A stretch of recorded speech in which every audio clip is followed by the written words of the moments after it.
My name is Rose Charrier. My last abusive relationship ended 16 years ago, and I have not been in one since. From the time I was born, I've experienced the dynamics of abuse in the family. Both my mother and father come from very dysfunctional families where there was a lot of abuse. There was a lot of alcoholism, mental illness, and it can be traced back to the generations before them. For me as a child, there was something that instinctually just knew this isn't right.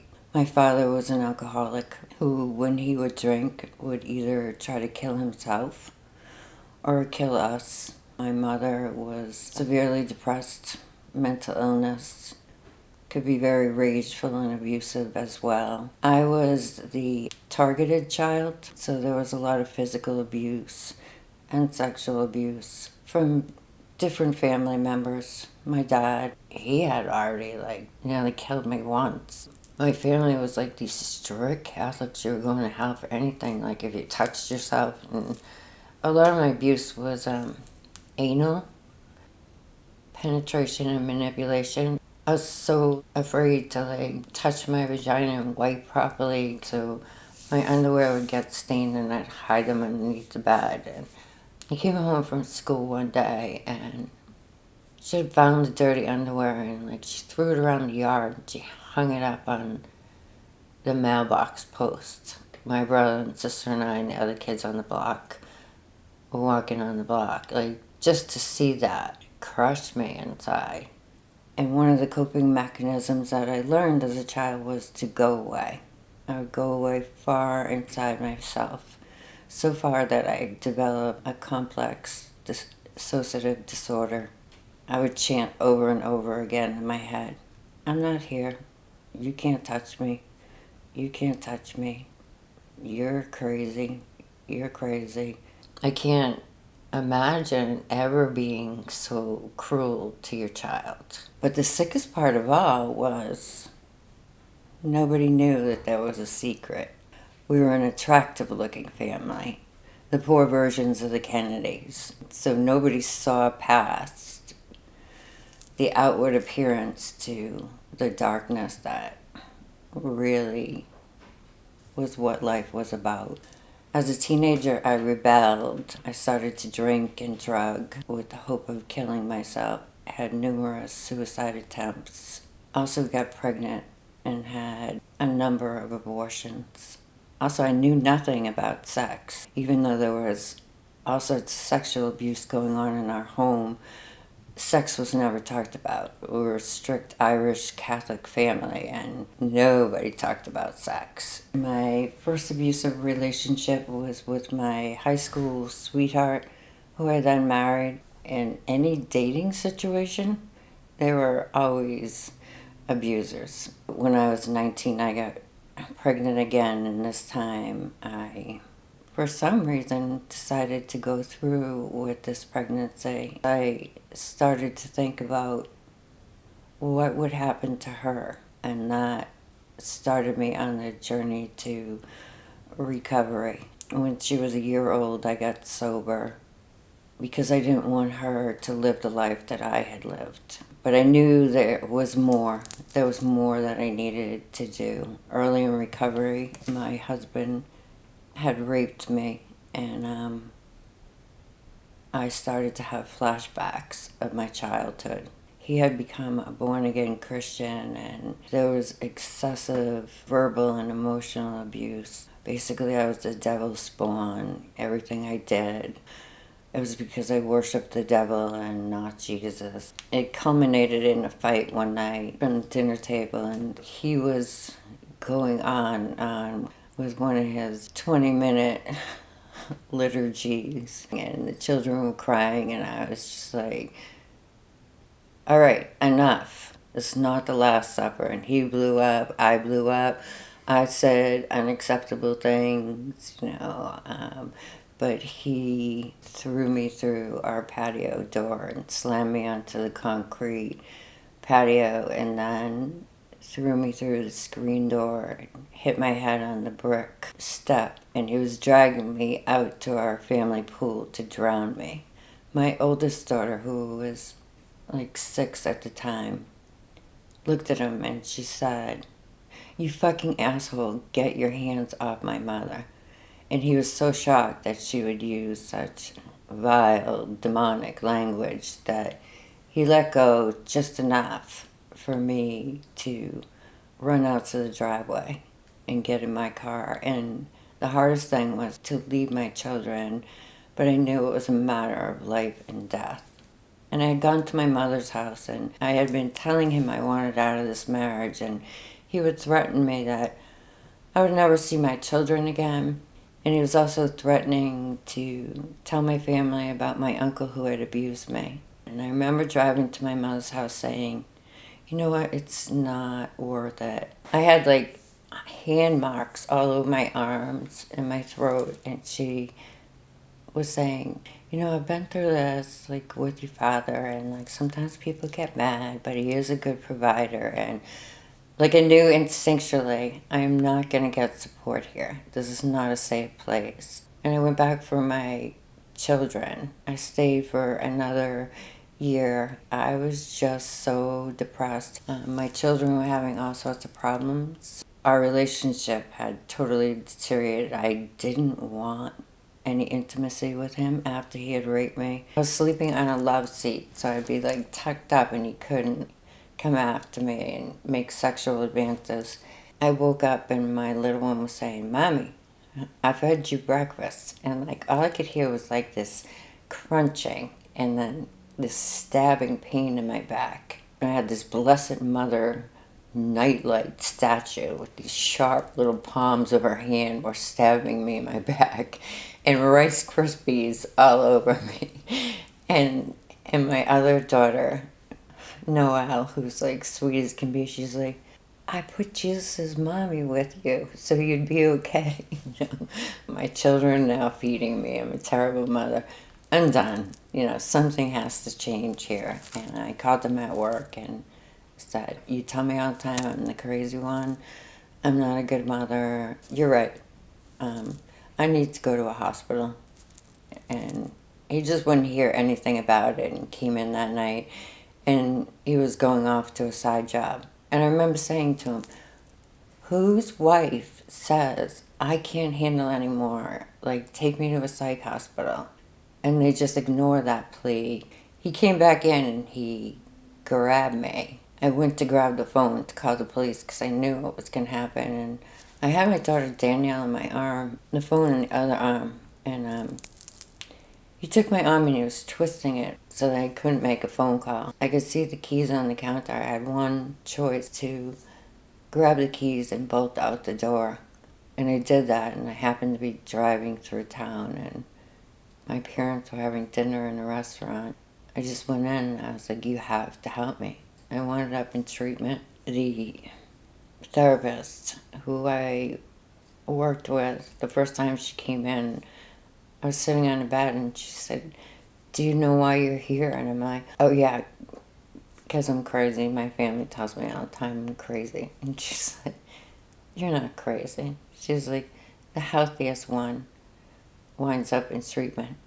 I was the first one in 3 generations to start to talk about the secrets, to talk about the abuse, the insanity, and to move forward, to get away from it. And as a result, I lost everything. I lost my children.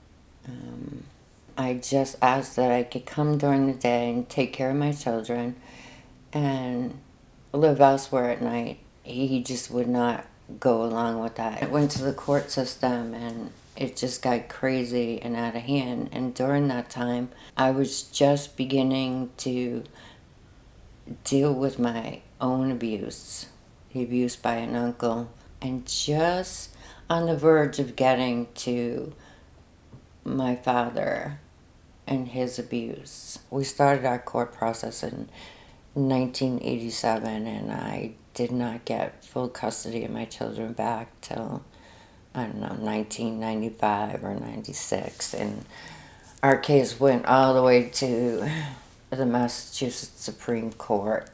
My mother, my father, my brothers, my sisters, they all sided with my husband. For me, that was the beginning of breaking the silence. I was on a visit with my daughters, and my daughter Noelle made a disclosure of sexual abuse. She kept saying her vagina was bleeding. Then she asked me to give her a shower before she went home to her dad. She was really insistent on it. And I was like, okay. She's like, and you can fix my hair. And I was like, all right. And I gave her a shower, and she was like, Mommy, look at this. And from the bottom of her spine all the way down to her buttocks, she was black and blue. And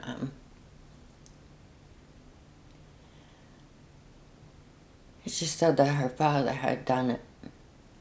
And I had to return her to him. I didn't know I had the right to call the police. My attorneys had already threatened me not to get DCF involved.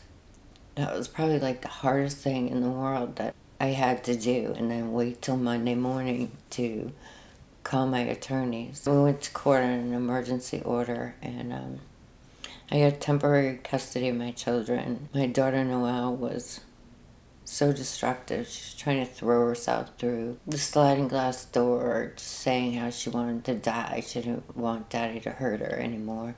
She wound up in a psychiatric hospital. I was living with my father at the time because I had no place to live, and he came home and just went off on me, like cornering me like he used to when I was a kid, screaming at me, "You better keep your mouth shut. You better end this right now. Go back to your husband. Make your child stop saying what she's saying." And I wouldn't say he threw me out of his house. I was homeless with my 3 children. And I just drove around all night long, and I got them donuts and fed them and kept them warm. And as a result, the judge took them away from me and gave them back to their father. This went on back and forth in the courts for 5 years, and there was so much damage done. They were placed in like 5 different foster homes in the 8 months they were with the department, and I was constantly in trouble with DSS. They wanted me to transport my children to visitations with their father. If a stranger raped my child, would you ask me to send my child to visits with him? There's no justice.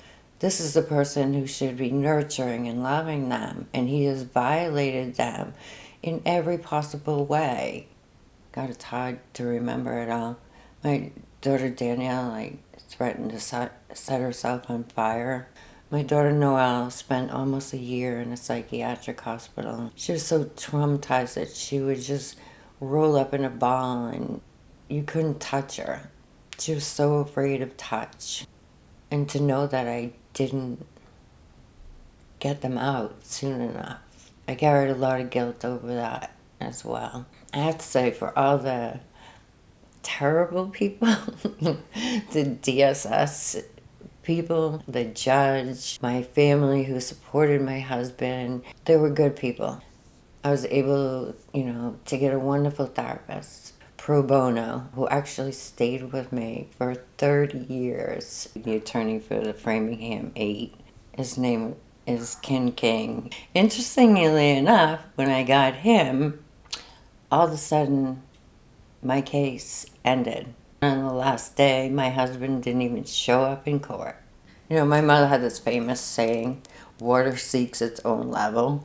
And so I continued that pattern of getting into relationships or dating abusive people. It was the only thing that I really knew. And I didn't know that I was worth more than that. And I went on to another abusive relationship after I got divorced. He seemed so much better than what I had been with. But really, he was just an extreme emotional abuser. I had some concerns about how do I leave this, because I left before and I paid a big price.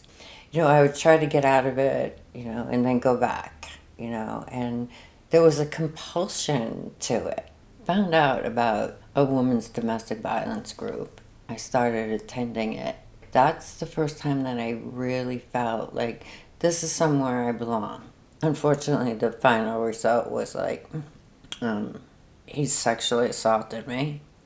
And I just stared out the window for the longest time and couldn't figure out like how any of this can be right. Wanting to pick up the phone and call the police, but I feared that repercussions would come from my ex-husband against my daughters. I wind up getting pregnant. I told him that he couldn't see Gabrielle till he went to court, and then he finally did.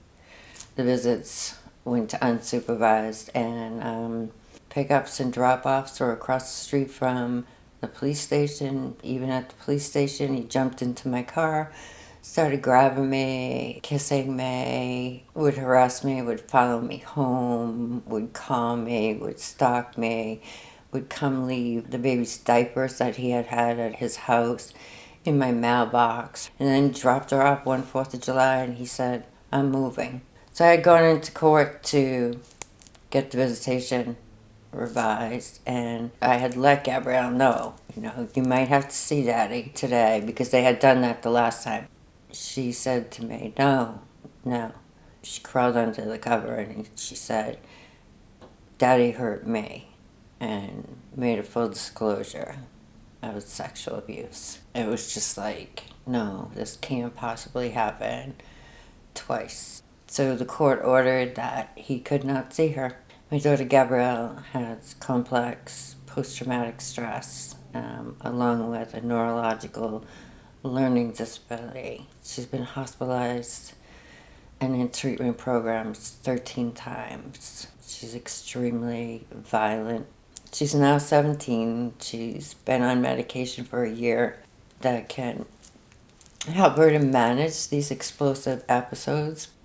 So I've been on the abusive end of a relationship with this tiny innocent child who has really no clue but all she learned. And for me, this whole cycle of domestic violence, it's just so deadly and devastating, and its consequences go on and on and on if that silence isn't broken. Members of the generation after me have now sought me out, and they'll share the details of their abuse and how they've gone to their parents and their parents have said, oh no, that didn't happen. But they're so afraid to buck my family system after watching what they did to me. I don't have any contact with my family anymore because they choose to remain in their secrets. My life is quiet now. I haven't been in a relationship in 17 years because, truthfully, I'm afraid what I might, encounter next. I feel sad in some ways because I missed out on the opportunity to love and be loved. But I have my daughters who are doing well, and a woman's place for me is standing in truth, even if it means standing alone.